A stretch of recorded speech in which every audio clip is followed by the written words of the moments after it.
Alors c'est vrai que je suis assez heureux d'avoir été convié. D'abord, le plaisir de vous retrouver. Puis j'ai, outre les qualités que vous venez de rappeler, cher monsieur, j'ai aussi deux autres qualités qui me mettent un petit peu au carrefour de la culture et de l'économie, puisque c'est un peu de ça dont il s'agit.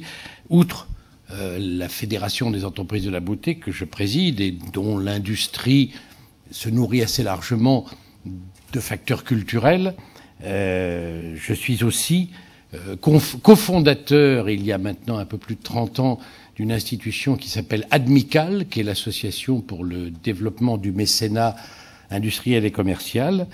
Et puis j'ai pendant 12 années présidé la Confédération française des métiers d'art, là aussi, métier où la main et le cerveau, si je puis dire, se rejoignent pour créer des objets à la fois beaux et utiles.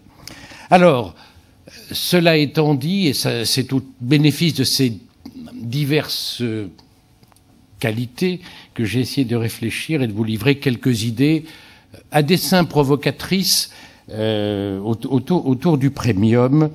Le premium que j'ai essayé de traduire comme étant à la fois la qualité, la primauté, l'identité, voire la supériorité. Ainsi, par exemple, et depuis quelques mois, quelques années, on nous parle, certains même disent on nous bassine, du premium allemand fondé sur la technologie, Deutsche Qualität, comme on dit, je ne suis pas germaniste, qui est illustré par une petite anecdote qui s'est récemment déroulée à Bâle. Vous savez, cette ville qui est au carrefour de la France, de la Suisse et de l'Allemagne, très exactement dans un fast-food, et c'est une histoire par laquelle j'aimerais commencer mon propos. Dans ce fast-food de Bâle vient d'abord s'installer un client français qui va faire la queue, qui commande un double cheeseburger, qui va s'installer à une table, qui ouvre son truc, qui commence à mordiller dedans et qui trouve que c'est pas assez salé. Alors il y a une salière, une petite poivrière qui sont là. Il prend la salière pour en saupoudrer, au sens étymologique, de sel. Manque de chance, comme c'était un peu humide dans le coin, les trous de la salière sont tous obturés et le sel ne coule pas. Donc il repose la salière et il mastique son burger insuffisamment salé. Vient quelques minutes après, je vous la fais courte, comme on dit, s'installer un deuxième client. Après le français, c'était un Suisse, normal, nous sommes à Bâle, qui commande le même double cheeseburger, qui arrive, qui s'installe, qui l'ouvre, qui commence à le croquer, trouve que ça manque de sel, prend la salière. Rien ne se passe, il repose la salière et se contente de son mauvais burger insuffisamment. Arrive un troisième consommateur, troisième client allemand, commande le même cheese double burger, qui s'installe, trouve que c'est pas assez salé, prend la salière, prend un cure-dent et perce les 6 trous de la salière, si bien que le sel coule, repose le truc, et là, le Français donne un coup de coude au Suisse et dit « On dira ce qu'on voudra, mais pour la technologie, les Allemands, chapeau !» Alors, cette petite histoire, qui n'a rien de germanophobe, je m'empresse de le dire, au fond, est-ce que le premium recouvre des réalités ou seulement des clichés? Est-ce que le premium est un facteur structurel ou simplement superficiel? Prenons aujourd'hui ce qui nourrit le débat politico-économique français, ce fameux match France-Allemagne, Allemagne-France, dans ce domaine. Et en gros, si vous êtes d'accord, on dit les Allemands, leur premium, le premium allemand, c'est fondé sur la science, sur la technologie, sur la rigueur, sur la raison, sur l'organisation, sur l'efficacité, alors que notre premium à nous serait fondé sur la culture, sur le charme, sur le glamour, sur le bien-être, sur l'art de vivre. Vous savez qu'il y a une vieille maxime allemande, l'art de vivre, j'ouvre une parenthèse, qui dit, alors je ne saurais pas vous le dire en allemand, je l'ai bien dit, je ne suis pas germaniste, mais une vieille maxime allemande qui dit « Heureux comme Dieu en France ». Dans l'esprit profond des Allemands, Dieu n'est nulle part aussi heureux sur terre que quand il est en France. Donc, ce bien-être, cet art de vivre, ce sens de l'improvisation que nous aurions, sur la facilité, voire un certain talent à jouer de la futilité, le French flair, comme on dit au rugby, la French touch, comme on dit. Bon. Et c'est vrai qu'aujourd'hui, les chiffres parlent en ce sens, qu'il s'agisse du commerce extérieur, du déficit budgétaire ou de la compétitivité de nos économies. Mais rappelons-nous, car nous ne sommes pas si vieux que ça, tout ce que nous sommes ici, et je vous parle d'un temps que les moins de 20 ans ne peuvent pas connaître, comme disait le chansonnier. Il y a 12 ans, c'était exactement le contraire. L'Allemagne était le vieil homme malade de l'Europe, jusqu'à ce que, courageusement, leur leader de l'époque, M. Gerhard Schröder, entreprenne les réformes qui ont ressuscité son pays qui, jusqu'alors, était écrasé par la dette résultant notamment de la réunification. Mais surtout, remontons encore un peu plus loin, et là nous n'étions pas nés, mais nous avons fait un peu d'histoire. Si l'on remonte plus loin dans l'histoire, c'est presque le contraire qui apparaît par rapport à ces deux portraits que j'ai dressés du premium français et du premium allemand. Je vais simplifier, je m'en excuse, je vais caricaturer un peu. Mais entre le Moyen-Âge et la Renaissance et même le début de l'époque moderne, c'est probablement le contraire qui apparaît. C'est la France qui est le pays de la science. De Pascal à Pasteur, notre vieille nation est un pays très fortement scientifique, un pays de la technique qui a inventé ou co-inventé le cinéma, la voiture et l'avion. Pays de la raison, pays du classicisme, de la rigueur, de l'ordonnancement. Alors que l'Allemagne est la terre de la culture, du romantisme, de la philosophie, de la musique, de la peinture, l'école rhénane, du romantisme, je disais, des rêves et délires de la mythologie rhénane. Donc vous voyez bien que, là aussi, c'est beaucoup plus compliqué que ça. Et ils n'ont pas perdu toutes ces qualités, et j'espère que nous n'avons pas perdu toutes les nôtres. Donc, gardons-nous bien de penser que les pays seraient dotés une fois pour toutes, d'une manière pérenne, définitive et structurelle, de qualités ou de défauts qui les définiraient. Nous sommes des êtres vivants, nous, les hommes, les femmes, bien sûr, mais aussi les pays et les sociétés. Alors l'autre façon de traiter ou d'envisager le sujet, c'est y a-t-il un made in, y a-t-il un fabriqué en? Est-ce que le territoire, voire le terroir, peuvent être des facteurs décisifs dans la compétitivité? Alors là, dussé-je peiner ou choquer plusieurs des membres de cette honorable assemblée, je ne le crois pas, et en tous les cas, je ne le crois plus. Certes, il y a encore et toujours de très bons exemples de produits, beaucoup moins de services, mais de produits qui sont encore assez liés à un territoire ou à un terroir. Les appellations d'origine contrôlée, je ne sais plus comment ça s'appelle, les IPG maintenant, les institutions géographiquement protégées, c'est-à-dire l'équivalent des AOC, mais pour des produits non alimentaires, existent toujours.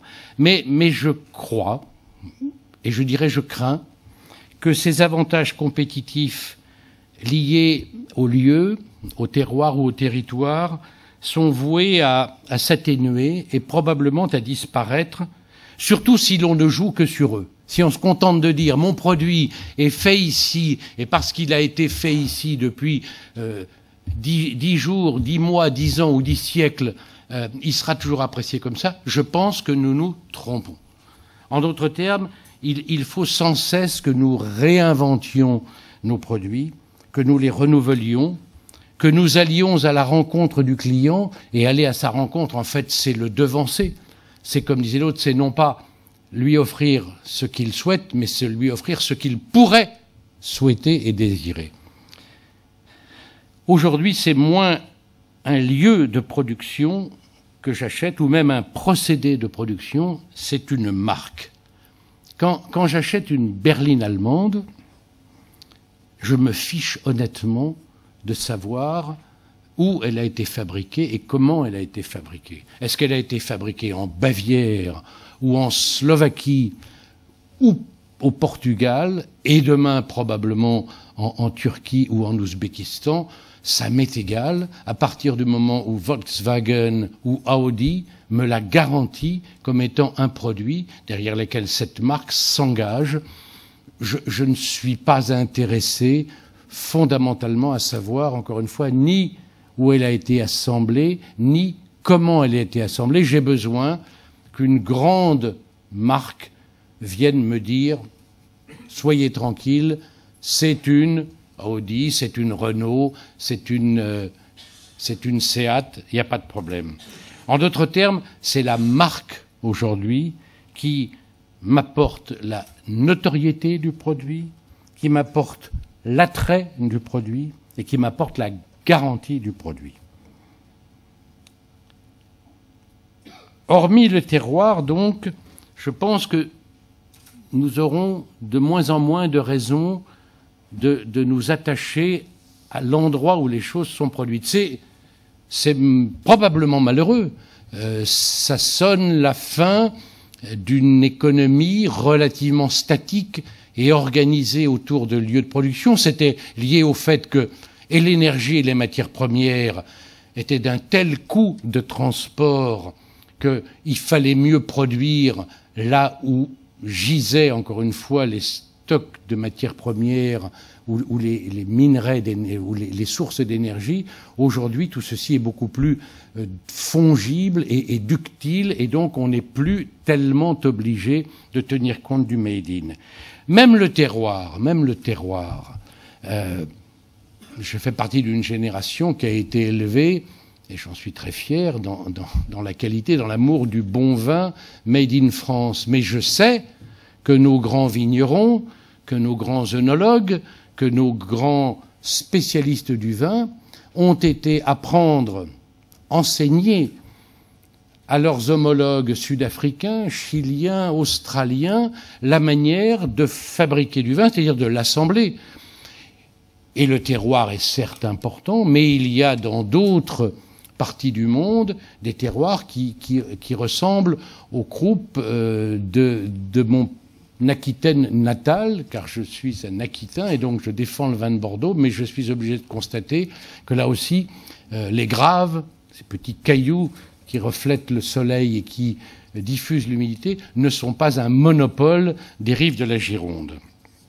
Les techniques se répandent de par le monde au même rythme, de plus en plus rapide, où les hommes se déplacent, où les idées se déplacent, où les informations se déplacent.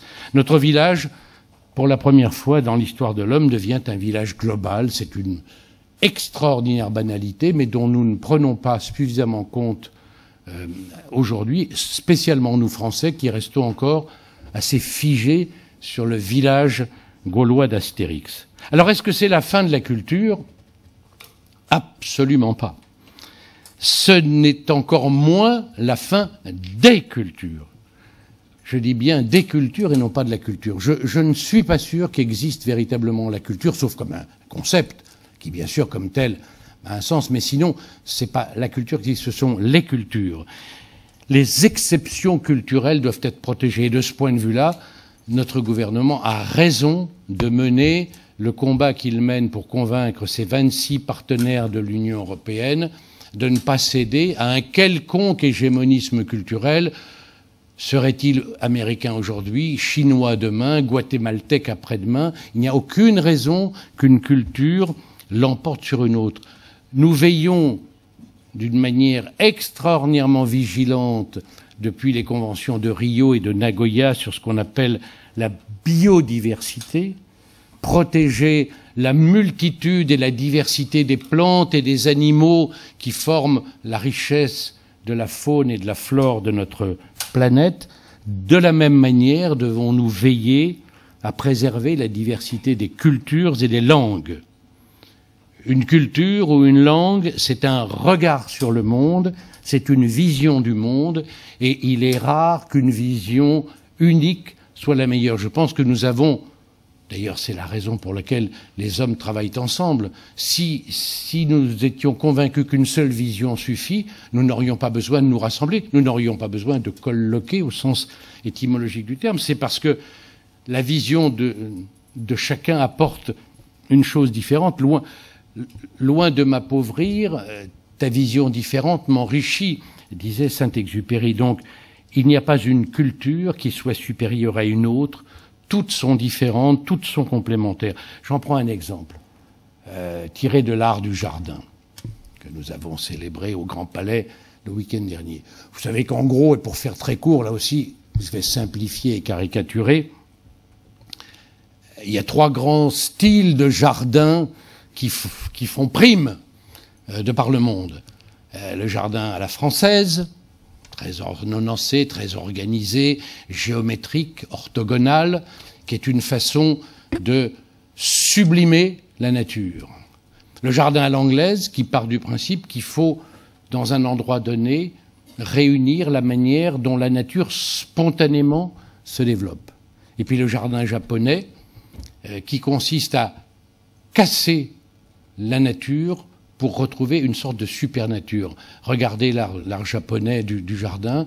Chaque branche est tordue, éventuellement brisée, puis raccrochée avec des bouts de fil de fer pour que, quand on le voit pour la première fois, on se dit c'est encore plus vrai que la nature alors que c'est de l'art intégral. Eh bien, évidemment,